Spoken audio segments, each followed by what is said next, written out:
Hi, I want to share with you a little bit of information about the idea of migraines, particularly in women. Now, migraines occur certainly in men also, but it's about a 3-to-1 ratio. It's more common in women. And oftentimes you may wonder, well, why is that? Oftentimes it's attributed to either hormones or stress or different things like that. Well, kind of yes and kind of no. There's more to it than that. And I use a simple but very bizarre question to illustrate that idea. And the question is, can the wind cause a fire? The answer is no. You can only have a fire that's going to cause a fire. However, if you have a condition, so drought and then a strong wind, what that is, that's going to be fuel that can turn a little burn into a mega wildfire. So when it comes to migraines, especially in women, what I need you to understand, and hopefully you can appreciate here, is that when we're talking about hormonal fluctuations as a trigger, they are just that. They are a trigger.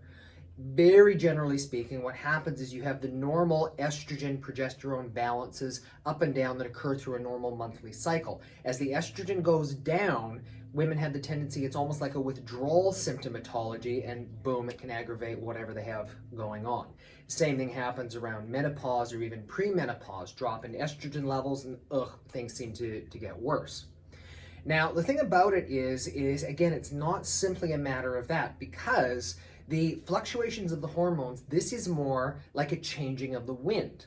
So my question is, well, what is the original fire in the first place, and why would it be more common in women?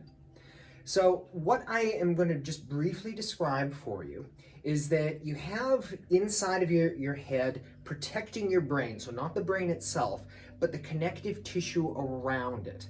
It's called the meningeal layer. And it's going to protect, bathe, cushion so that your brain and your spinal cord are never contacting directly with the bone.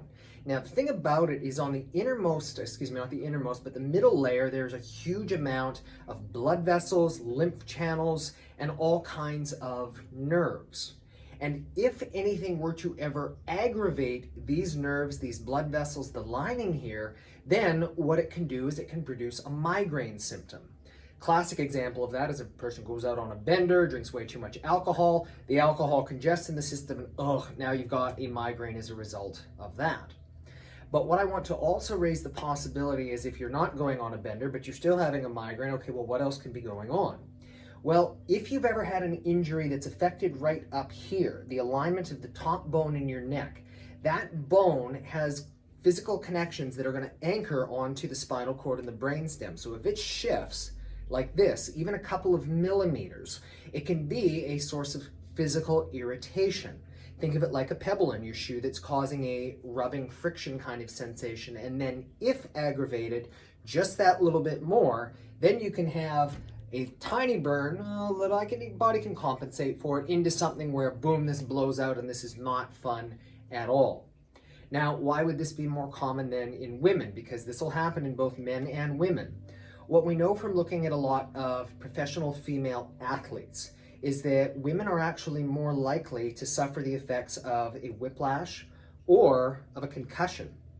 And the reason for it is it seems that women, as a general rule of thumb, the way that the bodies are built is that they are more flexible. The ligaments are more mobile. The kick with that is that if there's ever a strong enough injury, a knock, a spill, a fall, anything like that, that causes those ligaments to shift or become damaged, even at a very tiny level, then you can have these shifts occur more likely in women than they are in men. They can still happen in men, but more likely to occur in women. So when you combine those two, so number one, the original fire, the physical injury that's acting like the pebble shoe, setting the stage here, and then you add into it the hormonal changes, the stress, and all of the other chemical potential irritants, then you have the conditions that are just right to make that unpleasant situation at the top much, much worse. And so certainly when it comes to managing the symptoms of the normal menstrual cycle, symptoms of menopause, premenopause, etc., there's a lot of different variables that go into it. So that's going to include hormone therapies, that's going to include certainly stress reduction, exercise, all of these other very good and wonderful things. And in the same breath, what I'm also going to want to ask you is this question, has anybody had a very precise look to find out what's going on with the alignment of these top two bones, because otherwise you can be doing all of these wonderful things, but you may just be influencing the triggers and not necessarily understanding the underlying cause of it if it is a physical injury.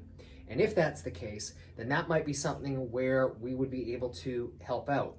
What we do at Atlas Health is we take care of people who have been to Dr. ABC, can't find what's going on, and usually have all different kinds of issues, including headaches, migraines, vertigo, a lot of different things that actually are associated with different hormone fluctuations as is. And so what we do is we do a very precise examination, find out exactly what's going on here, and then as a result, if there's something that we can do to help you out so that you can enjoy the best quality of life that you can, that's ultimately where we are coming from. So I'm going to make the offer here. If you have any questions about any of this, please feel free to reach out to us. We are at atlashealth.com.au. We're also available on Facebook, Instagram, and also on TikTok. My name is Dr. Jeffrey Hanna from Atlas Health Australia, where we believe in hope, healing, and well-being from above, down, inside, and out.